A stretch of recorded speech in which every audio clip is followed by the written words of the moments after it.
Bob, thank you for being with us. The potential bailout is already facing some serious pushback from lawmakers in Washington. But before we actually get to those details, the comments by Treasury Secretary Mnuchin right now that this is, for the airline industry, worse than 9/11. Is that how you see it?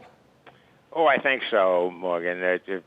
9/11 was terrible, and it completely shut down the system for a limited number of days. But the public resumed traveling much more rapidly than they will here. I mean, here people want to stay home because they're very much, A, they're afraid of getting sick, and B, they don't want to spread the coronavirus to others. Yeah. As I mentioned, this is starting to get some pushback among lawmakers in Congress.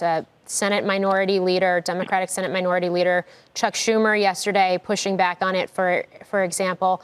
I realize that the airlines have done things like buybacks, et cetera, that maybe have made them less popular among some lawmakers. But if things get really dire here, you see something like a force majeure enacted, then you're potentially talking about, as we're already seeing with the European airlines, layoffs, including among some of these contracted and unionized workers, right? Yeah, exactly. Look, Morgan, I think I can understand why Schumer and others might push back on the airlines. But the reality is, look, it's the only intercity transportation system we have.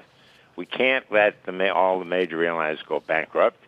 So we've got to provide some support. Now, let's provide that support. Let's do it in the form of long-term, very low interest or long-term no interest loans. Don't give them the money. Lend them the money they need to sustain themselves.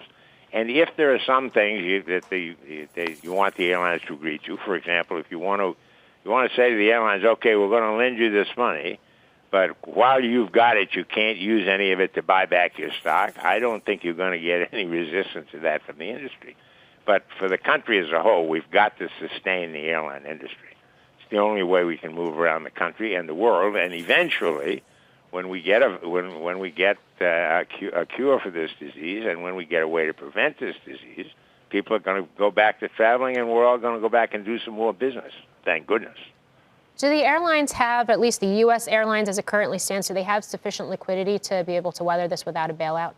I don't think so, but I haven't looked at those numbers, but I don't believe they can do this without some very large amount of external financing.